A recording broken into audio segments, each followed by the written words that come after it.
I've always believed that grief comes in waves. But what hit me at my father's funeral was a tsunami of betrayal. I never saw coming. My name is Elena Torres. I'm 27, an only child. Also, I thought. My dad, Franklin Torres, wasn't the affectionate type. You know those fathers who make jokes, give big hugs, take you to school plays? Yeah.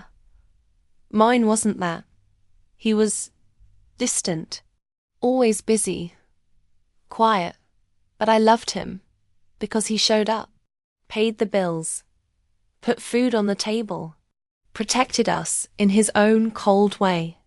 Growing up, my mom used to whisper, "Your dad is a complicated man." I thought that meant he just wasn't good at emotions. I didn't know then that complicated would one day translate to betrayer, liar, and double-lifer. The day of his funeral was overcast, as if the sky was warning me not to trust the peace. We'd booked a small chapel near our hometown in Clearwater. Close family and friends. Nothing extravagant. My dad never liked flashy things, at least, not with us. I wore a simple black dress. My mom wore one of her older black suits. We couldn't afford anything new, not since Dad's medical bills drained our savings. The final stages of cancer don't just kill the body. They kill your financial peace too. I stood at the front, clutching the funeral program. His photo was on the cover, stoic, reserved, his usual neutral expression. No smile. As the pastor began the eulogy, I zoned out. My mind wandered to the last words I'd said to him. He was already unconscious in the hospice bed. I held his hand and whispered, "You were hard to love, Dad." But I did. I still do. He didn't squeeze back. He didn't blink. He just faded. I was pulled back to the present by the sound of the chapel doors creaking open. I turned around. That's when I saw them. A woman, tall, elegant, draped in a black designer coat that screamed money, walked in. She was followed by two teenagers. A girl, maybe 17, and a boy around 15. They looked like models out of a fashion magazine. Sharp cheekbones. Flawless skin. Dressed in all black too. But theirs was the luxury kind. Not Walmart like mine. Whispers began immediately. I frowned. I didn't recognize them. They weren't on the guest list. They didn't look sad. And then, they walked straight to the front. The woman didn't even look at me or my mom. She sat directly in the first row. I leaned toward Mom. "Do you know them?" She shook her head slowly. "No idea." The pastor paused, visibly confused, then kept going. But something felt wrong. After the service ended, I turned to confront them, but the woman beat me to it. She stood, took off her sunglasses and said without blinking, "I'm Valerie, Franklin's wife, and these are his children." My heart dropped. People around us gasped. I stared at her like she'd just spit on my father's casket. "What the hell are you talking about?" She smiled, but it didn't reach her eyes. "I'm his legal wife. We've been married for 20 years. He lived with us in Orlando." I stumbled back. "You're lying." The teenage girl rolled her eyes. "We're not. And we're not here to fight. We just came to pay our respects to our father." The boy muttered, "He told us about this side family." Side. Family. Like we were some affair. Some secret. My mother's lips were trembling. "You're insane. I've been married to Franklin for 30 years. Valerie pulled out a folder from her handbag. "Actually, your marriage was never finalized. He married me legally in Nevada. Here's the license, and the will, and the living trust. Everything's been updated." She handed the papers to me. I couldn't breathe. The will had her name, and her kids. No mention of me. Or my mom. Everything, our house, his investments, his bank accounts, was now legally theirs. I felt like the floor disappeared beneath me. Double quotes. You're saying we get nothing? I croaked. Valerie shrugged. It's what he wanted. He said you two never really understood him. That's when Mom collapsed. Right there in the chapel. Paramedics were called. Guests whispered. Some left. Others stared. My father's funeral had just become a courtroom. That night, as I sat by my mom's hospital bed, something inside me broke. But something else started to grow. A seed of rage. Not just at my father, but at everything he allowed to happen. They thought we'd disappear quietly. They thought we'd stay broken. That I was going to show them something they never saw coming. Asterisk. I barely slept that night after hours in the A. Mam was stable. Panic attack. High blood pressure. Stress. Trauma. I sat by her side the whole night, her hand in mine, but her eyes never opened. Just quiet breathing, a soft beep of machines, and my thoughts racing in the dark. My dad, the man I defended, to everyone who I loved in silence and in sacrifice, had another life, another family, another will, another future that didn't include me. And now we had nothing. The next morning, I returned to our home. Our home. I wanted to shower, grab clothes for Mom, and just breathe. But as soon as I pulled into the driveway, I saw a car I didn't recognize. It was a sleek black sedan, parked confidently, like it belonged there. I stepped out and walked up, keys clutched in my hand. A man in a blazer greeted me at the door. Miss Torres? I nodded, confused. Who are you? I'm the executor of Franklin Torres' estate. I'm here to conduct an asset review. This property now belongs to Mrs. Valerie Torres under the updated will. My mouth dried. No, this is our home. My mom and I lived here for 3 decades. My father raised me in that kitchen. I carved my name in that staircase when I was 5. You can't just take it. He adjusted his glasses. I'm sorry, but unless you can contest the will in court, we have instructions to secure the premises. I've already changed the locks. I suggest you gather any personal belongings today. We'll allow access for 24 more hours. I stood there, shaking. The front door I had walked through every day of my life was now locked to me. I went around the side, climbed through the back window I used to sneak out of in high school, and sat on the floor of my childhood room. It still smelled like lavender and dusty dreams. That's when I remembered. Dad had a small safe under the floorboard of his closet. Old, rusty. He thought I didn't know, but I'd seen him stash papers there. Years ago. It never mattered before, but now? I pried up the board. It was still there. I tried the combo I'd once seen him dial in when he didn't know. I was watching. November 15th, 64. His birthday. It clicked. Inside were old letters, documents, a faded family photo I'd never seen before. Not mine. A woman I didn't recognize, young, blonde, holding a baby. The date stamped on the back was 5 years before I was born. And beneath that, a handwritten letter addressed to me. If you're reading this, it means I'm gone. And I'm sorry. I never got to be the father you deserved. I was a coward. I tried to live 2 lives. I justified it to myself. But deep down, I knew I was hurting you. If I could fix it, I would. But I failed you. There's a trust set aside. I left instructions, but I don't know if they were followed.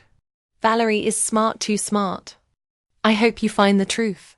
I read the letter 3 times before the tears started. He knew. He knew what he did. He regretted it. But what was this trust? Where? And what instructions? I dug deeper in the safe. A small USB drive was taped to the inside. No label. Just a number etched into the metal. 9842. My breath caught. My father. He'd tried to hide his mess. But somewhere deep in his guilt-ridden heart, he'd left a clue. I took the drive, packed Mom's belongings, and left that house behind. The next day, Valerie served us official notice. Eviction. Immediate. No mercy. No grace. Just legal, clean, heartless cruelty. We moved into a cramped room above a friend's garage. Humid, cracked walls, a mattress on the floor. Mum slept with her back to me every night, whispering prayers in the dark. She blamed herself. I should have seen it. I should have left. I didn't blame her. I blamed him. But more than that, I blamed Valerie. Because she knew. She wasn't just some innocent second wife. She had to know we existed. You don't marry a man with a double life and stay ignorant for 20 years. She knew. She didn't care. And now she had everything. Our house, his money, the family name. But I had something she didn't expect, the truth, and a deep, growing fire that would not go out. I borrowed a laptop from a friend at work. It was old and loud and smelled like cigarette ash, but it had a USB port. And that's all I needed. My hands trembled as I slid the small drive into the port. The screen flickered. One folder, titled, simply, 9842 Trust.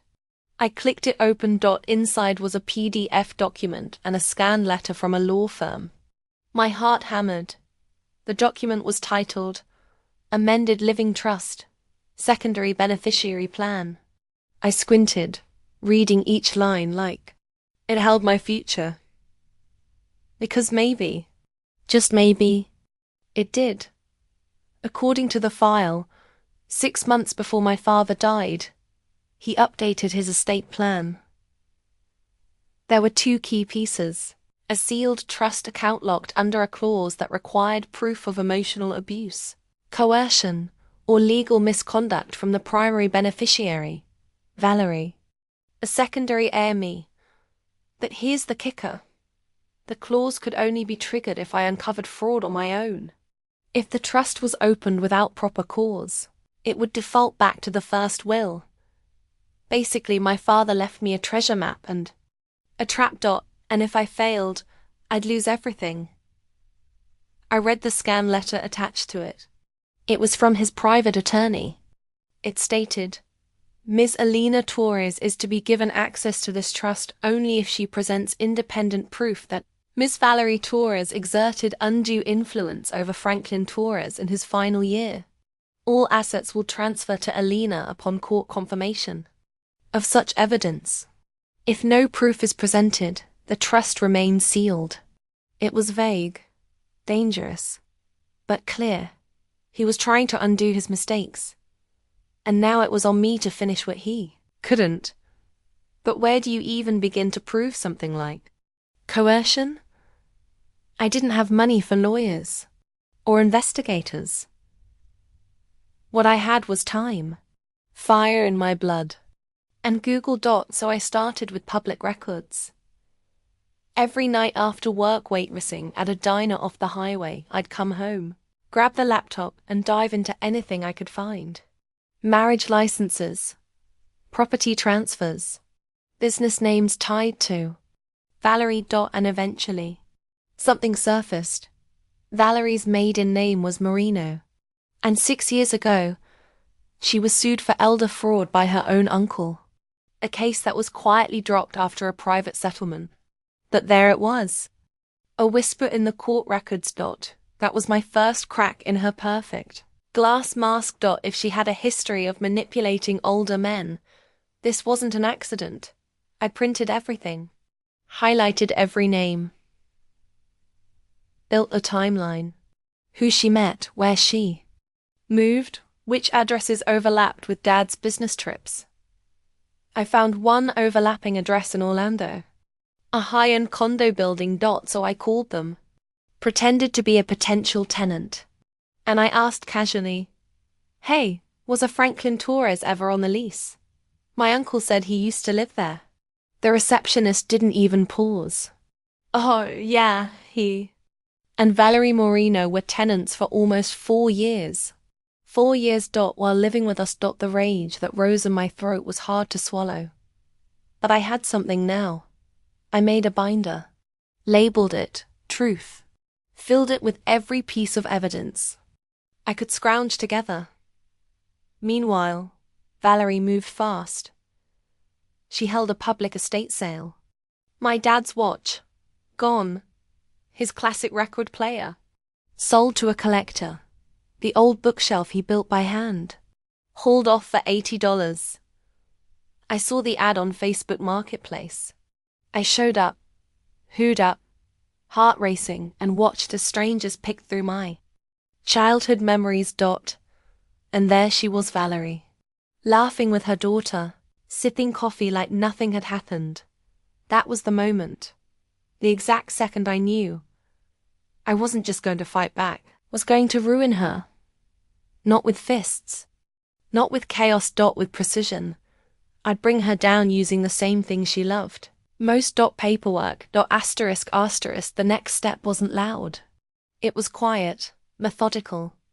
While Valerie paraded around in pearls and silence, I took a week off from my diner job, told them my mother needed help recovering, which wasn't a lie. She was still barely eating, still whispering at night to a man who wasn't there. But I used that time to dig deeper. I took the bus to Orlando. A 4-hour ride. Hot, sticky, and miserable. I carried my binder and wore the same black coat every day. Even in the heat, it made me feel invisible. Protected. I sat for hours outside the county records office, flipping through documents on microfilm, scanning Valerie's name across real estate transfers, charity boards, donation records, and sealed lawsuits. And then it happened. In the basement records of a boutique law firm, I found something golden. A deposition transcript from a sealed case involving elder coercion. Valerie Moreno was named as the alleged manipulator of a wealthy businessman, Richard E. Foster. The case had disappeared from online records, but a leftover file was buried in paper archives. It told a story that made my skin crawl. Foster had been widowed, isolated. In failing health. Valerie had befriended him, offered to assist with estate planning, then convinced him to change his will. His adult children had sued her hard. Eventually, Valerie settled quietly. No guilt admitted, but the man's house had already been transferred to her name. After the lawsuit, she sold it and moved to a new city. Guess which city? Clearwater. The very place where she accidentally met my father 6 months later at a charity function for cancer research. It was all calculated. I copied every document, every statement, every line. Valerie was a professional parasite. By the time I got back home, I had a manila folder thicker than a phone book. I added it to my Truth binder and made a second copy hidden in a safety deposit box under a friend's name. I wasn't going to risk losing this, not after what came next. One afternoon, I stepped outside the garage apartment to grab groceries, and I saw a woman parked across the street, windows tinted, watching. When I approached her, she drove off. And then the messages started. Unmarked letters slid under our door. One read, "You're digging too deep." Another said, "Your father made his choice. Let him rest." I knew who it was. Valerie had caught my scent, but I wasn't afraid. Not anymore. I've been hungry, homeless, forgotten. There's a strength in having nothing left to lose. One night, as Mom and I sat eating ramen in paper bowls, she asked me, "What are you doing on that computer every night?" I hesitated, trying to fix what he broke. She looked at me, tears in her eyes. "Don't lose yourself doing it, baby. Don't become like them." I nodded. But I already knew. This wasn't about fixing things anymore. This was war. Asterisk. The first lawyer I approached looked at my binder for exactly 5 minutes before shaking his head and saying, "Too messy. Too expensive. You'll need a miracle, sweetheart." The second didn't even open the folder. Undue influence cases rarely win. And if she's already in possession of the estate, it'll take years, decades to claw anything back. I left his office feeling like I'd been kicked in the stomach. Twice. I had proof. I had motive. I had everything but power. And in this world, truth without power is just noise. But then I found her. Rebecca Lynn. A sharp, disillusioned estate lawyer who had once worked with high-profile clients before quitting to run a tiny practice. Out of her converted garage in Tampa. She wasn't flashy. She didn't wear heels.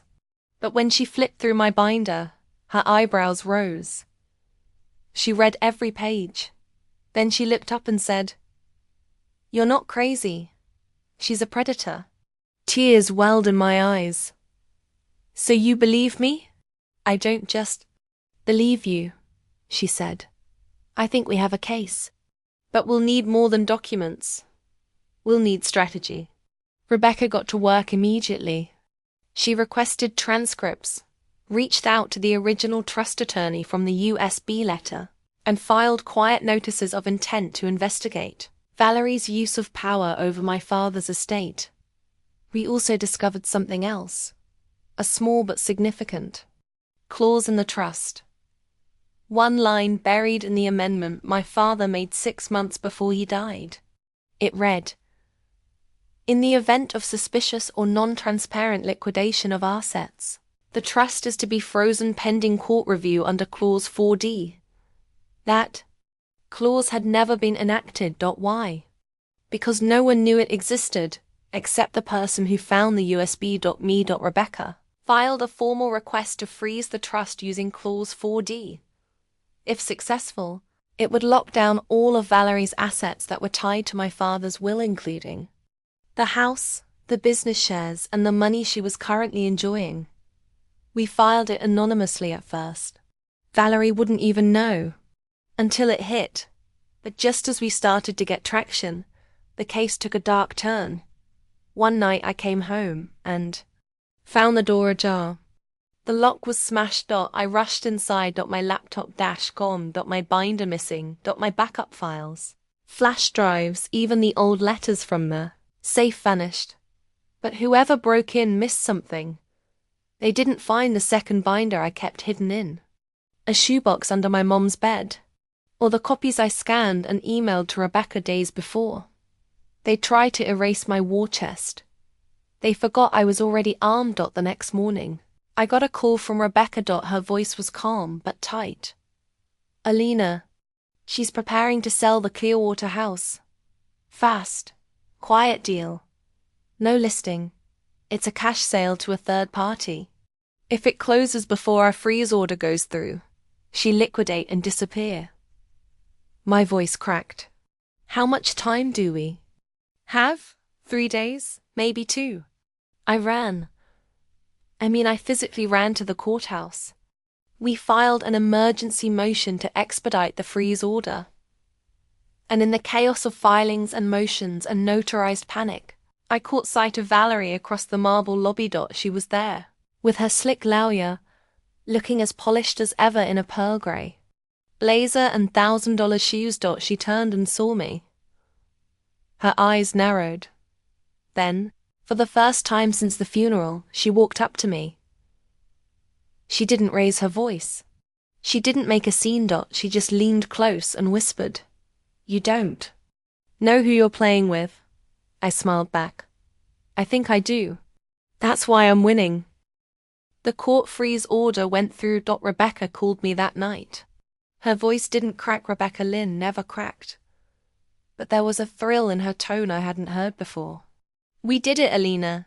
Every asset tied to the trust is frozen. Until review." Valerie couldn't sell the house. Couldn't touch the money. Couldn't withdraw from the joint business accounts. Just like that. Her power. Pause. And when the order was served at her front door the next morning, I was parked across the street. Watching. She stormed outside in silk pajamas, screaming into her phone, waving legal papers like they were toilet tissue. I'd never seen her lose composure before. Until that moment, she'd been untouchable. Perfect. Poised. Now she looked human. Panicked. The hunter knew what it felt like to be hunted. A few hours later, Rebecca forwarded me an email from Valerie's lawyer. A settlement offer. $120,000 in exchange for dropping all legal actions. NDA attached. Immediate payout. It was supposed to buy me off. Silence me. Sweep me under a rug like dust. But I wasn't the girl who used to cry herself to sleep on a twin mattress anymore. Was the woman who froze an empire with a binder and a flash drive. Rebecca grinned. You want to respond, or should I? I'll do it, I said. I sent one line. Your offer is rejected. See you in court. After that, things escalated quickly. Valerie's son Jason posted a vague Instagram story about liars and fake daughters trying to steal what's not theirs. He probably thought I'd see it and back down. Instead, I forwarded the story to Rebecca. She added it to our case file as evidence of harassment. Her daughter Sierra messaged me anonymously on Facebook from a burner account. You should have stayed quiet. Now you'll regret everything. What they didn't realize was, I already had regretted everything. For years. I regretted believing my dad was someone he wasn't. Regretted not asking more questions. Regretted thinking love meant silence. Not anymore. No more silence. No more fear. 1 week later, Valerie's attorney tried to invalidate the freeze. We showed up at the hearing. Small courtroom. Fluorescent lights. Tired judge. Rebecca presented everything. Valerie's coercion history, overlapping addresses, the sealed case from Richard Foster, and the trust clause. I watched Valerie's face slowly go pale. For the first time. She looked small, but the real bomb came when Rebecca pulled out a notarized copy of the USB document, one we'd had authenticated by the original trust lawyer before filing. The judge reviewed the papers, then looked over his glasses and said, "This court finds enough credible evidence to sustain the freeze and proceed with full review of the trust amendment." Valerie gasped. Her lawyer scrambled, but the judge just banged his gavel. Motion denied. Outside the courtroom, she caught me again. No words this time, just a look. Not anger, not hatred. Fear. Because she knew what I knew.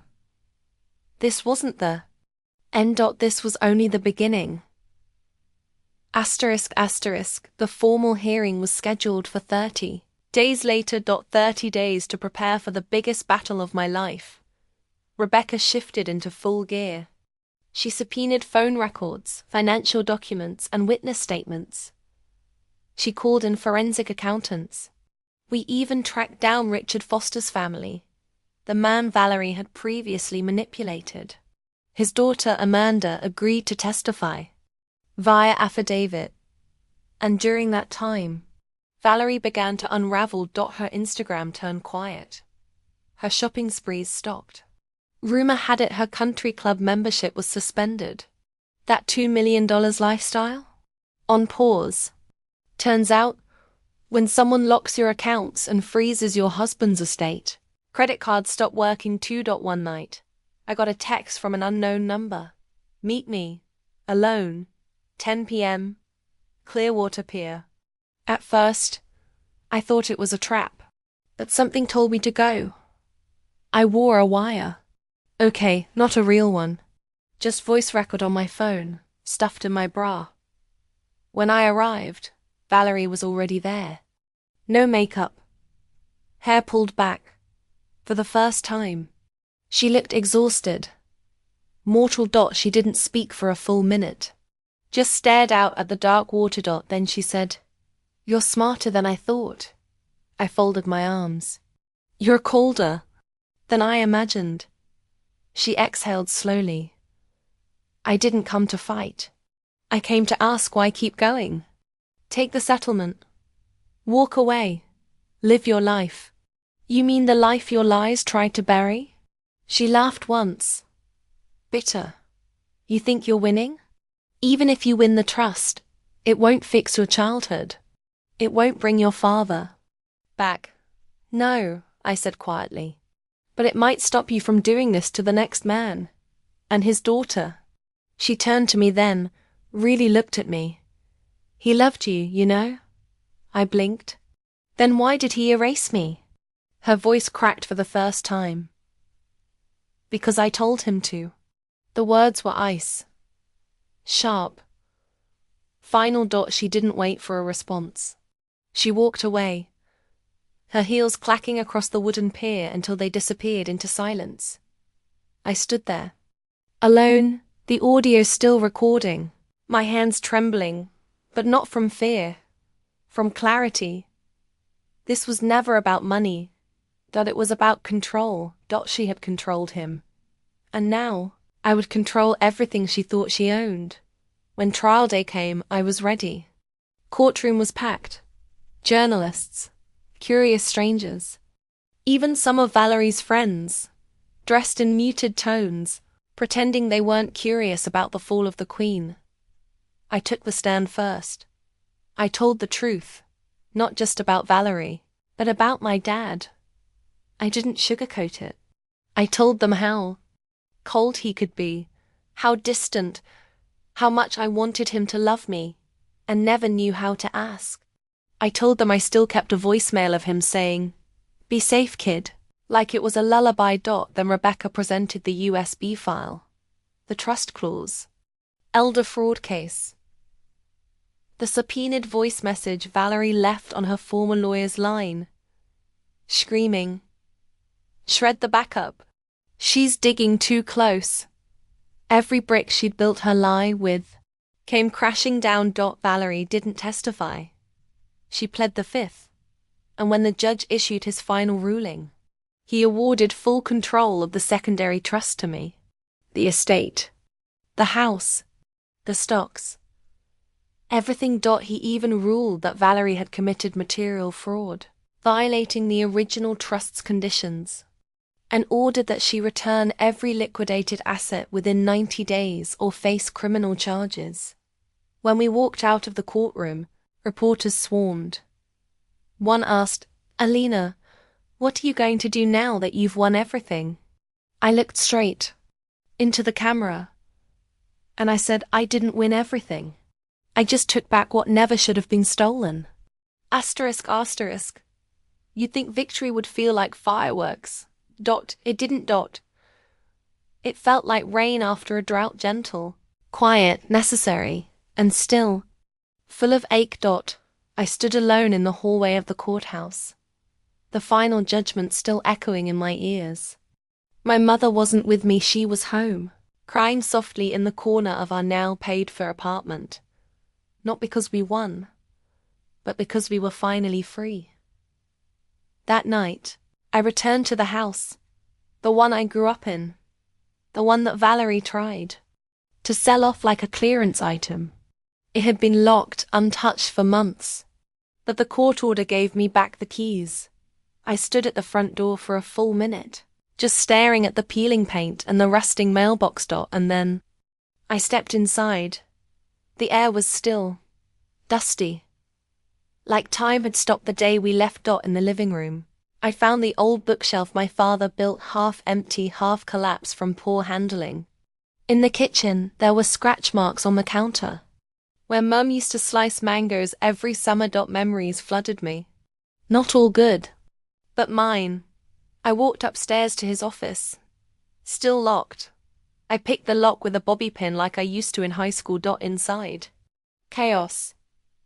Boxes half packed, folders scattered, half-burned documents in the trash.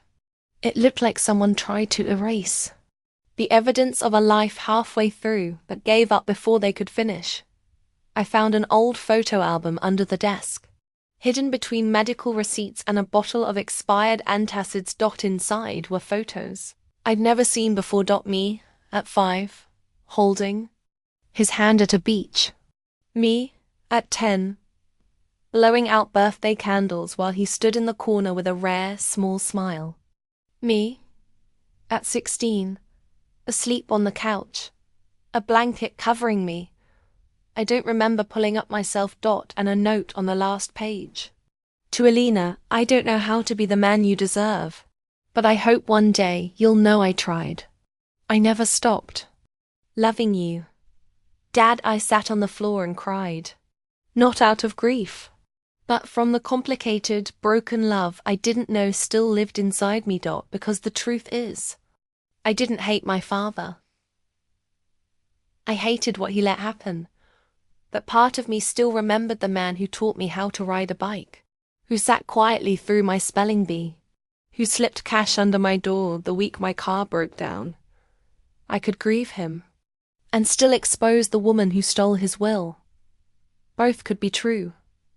And now, they would. The next day, Valerie was evicted from the Clearwater condo she'd been clinging to. A judge ordered the sale of her luxury car to recover part of the liquidated estate. Her friends ghosted her. The club removed her portrait from their donor wall. The community she built on money and false charm evaporated without a trace. And yet, I didn't feel joy watching her fall. Just closure. Quiet. Clean. Final. A few days later, Rebecca and I met at a diner to discuss final paperwork. She slid a folder across the table. Full ownership of the estate was now mine. Congratulations, she said, sipping her black coffee. I'm not sure that's the right word, I replied. She nodded. You're right. But what you did took courage. I didn't have a choice. That's when the best warriors are born. I smiled, and for the first time in what felt like years, I let myself breathe. Owning my father's estate felt surreal. The paperwork was done. Valerie had been stripped of everything she'd stolen. The house was legally mine. So were his remaining investments. And the trust funds, once frozen, were now in my control. But here's the thing no one tells you about winning. When the war ends, silence gets loud. One afternoon, I walked into my father's old office, this time with purpose. I cleaned every drawer, sorted every document, shredded what no longer mattered, kept what did. Among the mess, I found a stack of letters addressed to clients, people he helped in quiet, unnoticed ways. A scholarship check for a struggling teen he mentored. A donation pledge to a cancer clinic unfulfilled. He wasn't all villain. He wasn't all victim either. He was a man. Flawed, broken, capable of both betrayal and redemption. And maybe, just maybe, he left me the map to his own atonement. That night, I sat with Mom on the back porch. It had started to rain, soft and steady. She turned to me and asked, "What now?" I smiled faintly. "We fix what he broke." She blinked. "What do you mean?" "I'm going to reopen his scholarship fund, under my name, for girls like me, like you." She squeezed my hand, tears forming. "He would have liked that." "I don't know if he would have," I whispered. "But I do. That's enough." Over the next few weeks, I sold off the stocks I didn't want to manage and converted the trust into 2 funds. The Alina Torres Women's Education Grant, for daughters overlooked. The Franklin Accountability Fellowship, for survivors of elder coercion. It wasn't about the money anymore. It was about power being able to give it where it belonged. One day, I received an anonymous letter in the mail. No return address. No signature. Inside was a simple sheet of paper that read, "You got what you wanted. I hope you choke on it. I knew it was from Valerie. And for the first time, I laughed. Not out of cruelty, but because the woman who once towered over me with smug confidence now had nothing left but spite and a pen. That was the last I ever heard from her. Her children disappeared from social media. Rumor had it she moved back to her hometown under a different name.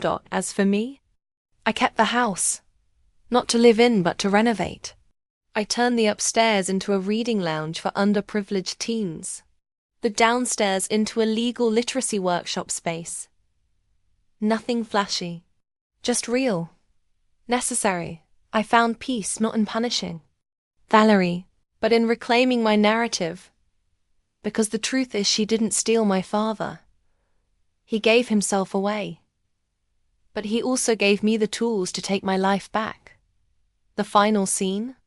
Me, standing in front of a class of young women, showing them how to read a contract, how to spot manipulation, how to say no without guilt.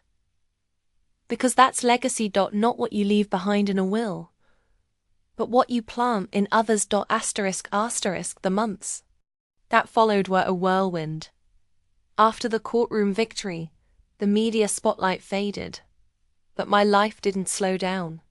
I was no longer just a survivor, I was a fighter, an advocate, and most importantly, a daughter who reclaimed her story. The house, once a symbol of loss and betrayal, became a beacon of hope. I hosted community meetings there, legal clinics, and book clubs. I worked with local nonprofits to provide scholarships and education for girls whose voices were often silenced. Mom, too, found her strength again. Watching her heal was like watching a flower bloom after a harsh winter. She told me once, "You gave me my daughter back." One afternoon, as I was sorting through old boxes, I found a letter tucked inside a book from my father's office. It wasn't signed, but I knew who wrote it. It said, "Alina, wherever you are, know this. I am proud. Not for the man I was, but for the woman you have become. Keep fighting. Keep loving. And never forget you are stronger than any shadow cast before you." I read it twice, then folded it carefully and put it in my journal. The pain of betrayal never fully disappeared, but I learned to carry it without breaking.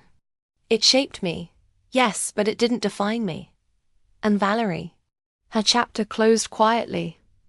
No more threats, no more shadows, just silence. In the end, the real victory wasn't about money or titles. It was about reclaiming my identity and building something new, something honest and unbreakable. Because family isn't just blood or law, it's the legacy of strength, love and truth we leave behind. And this is my legacy. ***, thanks for watching. Hoped you liked it. If you watched till the end, please comment revenge, so that we could understand you were with us till the end. As well as, please let us know, where are you watching from? What do you want to hear from us in next video? If you have any incident in your life, please let us know. We would love to share your story. Before leaving, please hit the subscribe button, comment your thought, and share with your nearest and dearest one. See you in the next one.